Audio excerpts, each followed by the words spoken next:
പറയുന്നില്ല. പക്ഷെ ഗ്രൂപ്പുകൾ ചില നല്ല കാര്യങ്ങൾ ഉണ്ടാക്കിയിട്ടുണ്ട് കേരളത്തിൽ. ഒരു ആരോഗ്യകരമായ മത്സരം പാർട്ടിക്കകത്ത് ഉണ്ടാക്കിയിട്ടുണ്ട് ചിലപ്പോഴെങ്കിലും. എന്ന് വെച്ച് അനാരോഗ്യകരമായ ചില മേഖലകളിലേക്ക് പോയിട്ടുമുണ്ട്. ഞാൻ ആത്മവിമർശനമായി പറഞ്ഞാൽ ക്യാപ്റ്റൻ തീരുമാനിച്ചാൽ ക്യാപ്റ്റനപ്പുറം വേറെ ഒന്നുമില്ല. അത് മോശമല്ലേ? അത് അങ്ങനെ ഒരു പൊളിറ്റിക്കൽ പാർട്ടിക്ക് മുന്നോട്ട് പോകാൻ പറ്റുമോ? നിങ്ങൾ കണ്ണൂർ പൂർണ്ണമായിട്ടും വിട്ട ഇപ്പോൾ ആലപ്പുഴ തന്നെ ഒരിക്കലുമില്ല.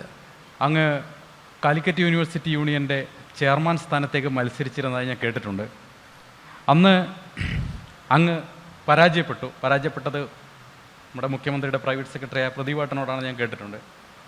അന്ന് അങ്ങയുടെ തോൽവിയുടെ കാരണങ്ങളിലൊന്നായി പിന്നീട് പറഞ്ഞു കേട്ടിട്ടുള്ളത് എ ഗ്രൂപ്പ് കാലുവാരി എന്താണ്. എൻ്റെ ചോദ്യത്തിലേക്ക് ഞാൻ വരുന്നുള്ളതാണ്. ഈ ഗ്രൂപ്പ് എന്ന് പറയുന്നത് കേരളത്തിലെ കോൺഗ്രസ് പാർട്ടിയെ വളർത്തിയോ തളർത്തിയോ? നിങ്ങൾ ഇപ്പം അതിലും നിങ്ങൾക്കൊരു വിവേചനമുണ്ട്. ഇത് ശരിയാണ്. ഞാൻ കോഴിക്കോട് സർവകലാശാല യൂണിയൻ ചെയർമാനായി മത്സരിച്ചപ്പോൾ KSUവിന് ജയിക്കേണ്ട വോട്ടുണ്ടായിരുന്നു, KSU MSF. ആ കാര്യം ഞാൻ നിർഭാഗ്യവശാൽ സംഭവിച്ചില്ല. പക്ഷേ അന്ന് തോറ്റ ഞാൻ ഒരു പരാതിയായിട്ട് എവിടെയും പോയിട്ടില്ല. ഇന്ന് ഞാനിരിക്കുന്നത് ഇവിടെയാണ്. അപ്പോൾ അത് ഒരു പാർട്ടി പ്രവർത്തകൻ എന്ന നിലയിൽ എനിക്കുള്ള വലിയ പാഠം തന്നെയായിരുന്നു. നിങ്ങളിപ്പം പറയുന്ന ഗ്രൂപ്പ് രാഷ്ട്രീയം എന്ന് പറയുന്നത് കോൺഗ്രസ്സായ ഗ്രൂപ്പ് യുദ്ധം, കരുണാകരൻ ആൻ്റണി ഗ്രൂപ്പുകൾ തമ്മിൽ പോരാടി, ഞാൻ കേട്ടിട്ടുണ്ട് ചെറുപ്പത്തിലെ. അല്ലെങ്കിൽ ഉമ്മൻചാണ്ടി ഗ്രൂപ്പുകൾ തമ്മിൽ പോരാടി, AI ഗ്രൂപ്പ്. ഇതേ കാര്യം CPM-ലാകുമ്പോൾ നിങ്ങൾ വിളിക്കുന്നത് എന്താണ്? വിഭാഗീയത. ഇവിടെ ഗ്രൂപ്പ് പോരാട്ടം, അവിടെ വിഭാഗീയത. വളരെ പോളിഷ്ഡ് ആയിട്ടുള്ള ഒരു ശബ്ദം അല്ലേ? ഞങ്ങളെക്കാളേറെ പൊരിഞ്ഞ യുദ്ധമല്ലേ അവിടെ നടക്കുന്നത്? ഞങ്ങളെ യുദ്ധങ്ങളൊക്കെ തന്നെ ഉണ്ടാകും, വ്യക്തി താല്പര്യങ്ങൾ ഉണ്ടാകും. ഒരു വലിയ പാർട്ടിയാകുമ്പോൾ നമ്മുടെ നാട്ടിൽ എല്ലാവർക്കും അവരവർ ആഗ്രഹിക്കുന്ന സാധനങ്ങൾ വേണമെന്നൊക്കെ ആഗ്രഹിക്കും. അതിനുവേണ്ടിയുള്ള മാർഗ്ഗങ്ങൾ കുറേയൊക്കെ അവലംബിക്കും. പക്ഷേ ഒരു കാര്യമുണ്ട്, ഒരു പ്ലാറ്റ്ഫോം വന്ന പാർട്ടിയുടെ പ്ലാറ്റ്ഫോമിൽ വന്നാൽ ഞങ്ങൾ എല്ലാവരും ഒറ്റക്കെട്ടായത്. ചിലപ്പോൾ കോൺഗ്രസിലെ ഗ്രൂപ്പുകൾ ഐഡിയോളജിക്ക് വേണ്ടിയിട്ട് ഉണ്ടാവാറുണ്ട്, ആശയങ്ങളുടെ പേരിലുള്ള സംഘർഷം ഉണ്ടാവാറുണ്ട്. ചില തീരുമാനങ്ങൾ എടുക്കുന്നതിൻ്റെ പേരിൽ അത് സിൻഡിക്കേറ്റും ഇൻഡിക്കേറ്റും ഓർമ്മയുണ്ടാവുമല്ലോ കോൺഗ്രസ്സിലുണ്ടായിരുന്ന കാലഘട്ടത്തിൽ. അത് ബാങ്ക് രാഷ്ട്രീയവൽക്കരണം വന്നപ്പോൾ പ്രീവി പേഴ്സൺ നിർത്തലാക്കാൻ തീരുമാനമെടുത്തപ്പോൾ ഒരു വലിയ വിഭാഗം പറഞ്ഞു ഇത് ഇന്ത്യക്ക് പറ്റിയ പദ്ധതിയല്ല. അവിടെ കോൺഗ്രസ് ഡിവിഷൻ ഉണ്ടായി, ഗ്രൂപ്പ് പോരാട്ടം ഉണ്ടായി. പിന്നെ അത് പാർട്ടി പിളർപ്പിലേക്ക് പോയി. സംഘടനാ കോൺഗ്രസ് അങ്ങനെ ഉണ്ടായത്. അതുപോലെ ആശയങ്ങൾ വല്ലരും ഇതൊരു ആശയം, ഇത്തരം ആശയങ്ങൾ പറഞ്ഞതിൻ്റെ പേരിൽ ജീവൻ പോലും ഇല്ലാതായി പോകുന്ന പാർട്ടികളില്ലേ കേരളത്തിൽ? അവിടെ വിഭാഗീയതയാണ്.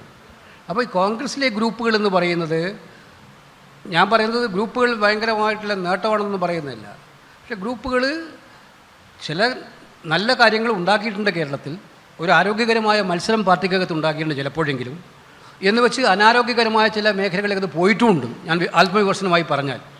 അപ്പോൾ അത് അനാരോഗ്യകരമായി പോകുന്ന ഇത്തരം പ്രവണതകളെ ഇല്ലാതാക്കേണ്ടതാണ്. ആരോഗ്യകരമായിട്ടുള്ള ആശയ സംവാദം വേണം തന്നെയാണ് എൻ്റെ അഭിപ്രായം. ഒരാൾ പറയുന്നത് മുഴുവൻ കേൾക്കുക അതേപടി. ഒരാൾ ക്യാപ്റ്റൻ തീരുമാനിച്ചാൽ ക്യാപ്റ്റനപ്പുറം വേറെ ഒന്നുമില്ല.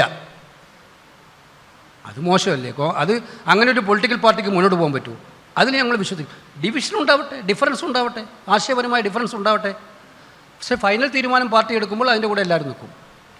അതുപോലെ തന്നെ സാറിനോട് ചോദിക്കാനുള്ള ഒരു പ്രധാനപ്പെട്ട മറ്റൊരു കാര്യം, ഇപ്പോൾ മുമ്പൊക്കെ സാറിന് ഒരുപാട് കേരള രാഷ്ട്രീയത്തിൽ 10-40 കൊല്ലമായിട്ട് അറിയുന്ന ആളാണ്. നമുക്ക് മാധ്യമങ്ങളെ സംബന്ധിച്ച് ഈ ഗ്രൂപ്പ് എന്ന് പറയുന്ന ഒരു വാർത്തയായിരുന്നു. തിരുവനന്തപുരം ഗസ്റ്റ് ഹൗസിൽ ഒരു ഗ്രൂപ്പ് യോഗം, തൃശ്ശൂർ രാമനിലയത്തിൽ ഗ്രൂപ്പ് യോഗം ചേർന്നു, കണ്ണൂർ പയ്യാമ്പലം ഗസ്റ്റ് ഹൗസിൽ ഗ്രൂപ്പ് യോഗം ചേർന്നു. ഇങ്ങനെ പല വാർത്തകളുണ്ടായിരുന്നു. ഇപ്പോൾ പക്ഷേങ്കിൽ അങ്ങനെ ഗ്രൂപ്പ് വാർത്തകൾ നന്നായി കുറഞ്ഞിട്ടുണ്ട്. പക്ഷേ ഇപ്പം ഞാൻ പറഞ്ഞു കേൾക്കുന്നത് KC ഗ്രൂപ്പ് എന്ന് പറഞ്ഞിട്ടൊരു ഗ്രൂപ്പുണ്ട്. അങ്ങനെ ഒരു ഗ്രൂപ്പ് ഉണ്ടോ? KC എന്ന് പറഞ്ഞാൽ എന്താ ഫുൾ ഫോം ഉദ്ദേശിക്കുന്നത്? KC Venugopal group. എൻ്റെ കുടുംബത്തിൻ്റെ പേരാണ് കുഴുമൽ ചട്ടടി, അതാണ് KC. ഞങ്ങൾ അറിയാലോ മലബാറിലത്തെ അമ്മ വീട്ടുകാരുടെ വീട്ടുപേരാണ് നമ്മൾ ഉപയോഗിക്കാറുള്ളത്, ഇനീഷ്യലായിട്ട് ഉപയോഗിക്കാറുള്ളത്. അപ്പോൾ അതല്ലാതെ അങ്ങനെ വ്യക്തികൾക്ക് വേണ്ടിയിട്ടുള്ളൊരു ഗ്രൂപ്പുകളൊന്നും കേരളത്തിലെ കോൺഗ്രസ്സിൽ ഇപ്പോഴില്ല. പിന്നെ ഞാൻ വെറും ഒരു ഹിപ്പോക്രാറ്റായിട്ട് നിങ്ങളുടെ മുമ്പിൽ ഇരിക്കാനും എന്നെ ഇഷ്ടപ്പെടുന്നവരുണ്ടാവും.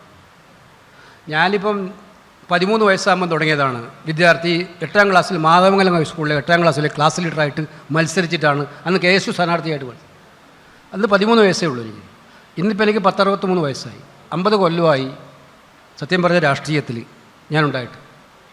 അപ്പോൾ ഇത്രയും വർഷം ഞാൻ KSU പ്രസിഡൻ്റായിട്ട് പ്രവർത്തിക്കാൻ എനിക്ക് അവസരം നിന്ന് പാർട്ടി യൂത്ത് കോൺഗ്രസ് സ്റ്റേറ്റ് പ്രസിഡൻ്റായിട്ട് അവസരിപ്പിക്കാൻ വന്നു. കേരളത്തിലെ മന്ത്രിയായിരുന്നു, 3 ടേം MLA ആയിരുന്നു ഇവിടെ, 3 ടേം MP ആയി, 4 ടേം MP ആയി, കേരളത്തിലെ മന്ത്രിയായി, കേന്ദ്രത്തിൽ മന്ത്രിയാവാൻ അവസരമുണ്ടായി. ഇതൊക്കെ പങ്കെടുക്കുമ്പോൾ എനിക്ക് ഒരുപാട് ബന്ധങ്ങളുണ്ടാവില്ലേ. വ്യക്തിപരമായി എന്നെ ഇഷ്ടപ്പെടുന്നവരുണ്ടാകും, എന്നോട് വ്യക്തിപരമായി അലോസരമുള്ളവരുണ്ടാവും. ഇതൊക്കെ സ്വാഭാവികമല്ല. അത് ഏതൊരു പൊളിറ്റിക്കൽ പാർട്ടിയിലും ഏത് നേതാവിനുള്ള. അതല്ലാതെ അതൊരു ഗ്രൂപ്പ് എന്ന് എങ്ങനെ വിളിക്കാൻ പറ്റും? എന്നോട് താല്പര്യമുണ്ടെന്ന് ആരെങ്കിലും 5 പേരിൽ നിന്ന് ഞാൻ നല്ലതാണെന്ന് പറഞ്ഞാൽ അത് ഗ്രൂപ്പാവും? ഇല്ല. ഗ്രൂപ്പാവുന്ന എപ്പോഴാണ്? അവർ സംഘം ചേർന്ന് അവർ അനഭിലഷണീയമായ പ്രവണതകളിലേക്ക് പാർട്ടി പോകുന്ന അവസ്ഥയുണ്ടാക്കി. നിങ്ങൾ പറഞ്ഞ പോലെ ഗ്രൂപ്പ് യോഗമൊക്കെ കൂടി മറ്റുള്ളവർക്കെതിരായിട്ടുള്ള പഠനം അയച്ച് പാർട്ടിക്കകത്തൊരു പ്രശ്നം.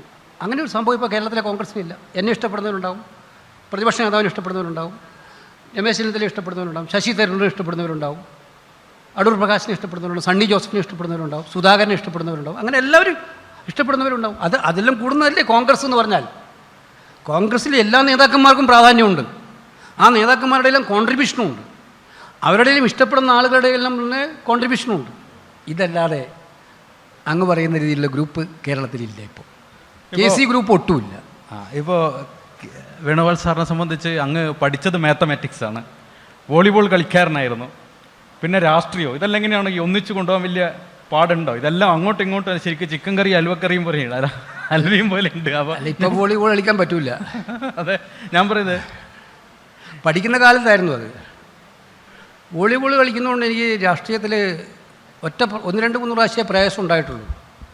എനിക്കറിയാലോ, നമ്മുടെ ചെറുതാഴത്ത് മണ്ടൂർ ഞാൻ കോളേജ് ടീമിൻ്റെ ക്യാപ്റ്റനാണ്. അപ്പോൾ കളിക്കാൻ പോയി. ടൂർണമെൻറ്റ് നടത്തുന്നത് red star arts and sports ക്ലബ്ബാണ് ടൂർണമെൻറ്റ് നടത്തുന്നത്. കോളേജിൽ ഫൈറ്റാണ്. അപ്പോൾ ഞാൻ ഒരു ചെറിയ സ്മാഷ് ചെയ്യാൻ പോയാൽ എല്ലാവരും നിന്ന് കൂവുമായിരുന്നു. എൻ്റെ കളി ഇപ്പോൾ ഓർക്കുന്നത്, കണ്ണൂരിലത്തെ തീവ്ര രാഷ്ട്രീയത്തിൽ സ്പോർട്സിലും പോലും അവർ വിടാറില്ല.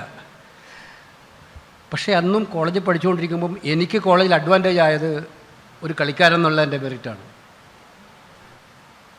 മനസ്സിലായില്ലേ? അപ്പോൾ അതുകൊണ്ട് കളി രാഷ്ട്രീയത്തിൽ എനിക്ക്, പിന്നെ രാഷ്ട്രീയത്തിലേക്ക് വന്നപ്പോൾ വോളിബോൾ കളി ഉപേക്ഷിക്കേണ്ടതായിട്ടും വന്നു. പക്ഷേ ഇപ്പോഴും എവിടെയെങ്കിലും കൂടെ കാറിലൂടെ പോകുമ്പോൾ വോളിബോൾ കളിക്കുന്നൊരു സ്ഥലം കണ്ടാൽ ഞാൻ കാർ നിർത്തി ആ കളി കാണും. ആ ക്യൂരിയോസിറ്റി ഉണ്ട്, ആ പാഷൻ ഉണ്ട് ഇപ്പോഴും മനസ്സിനകത്ത്. അതുകൊണ്ട് നിങ്ങൾ കണ്ണൂർ പൂർണ്ണമായിട്ടും വിട്ട ഇപ്പോൾ ആലപ്പുഴ തന്നെ ഒരിക്കലുമില്ല.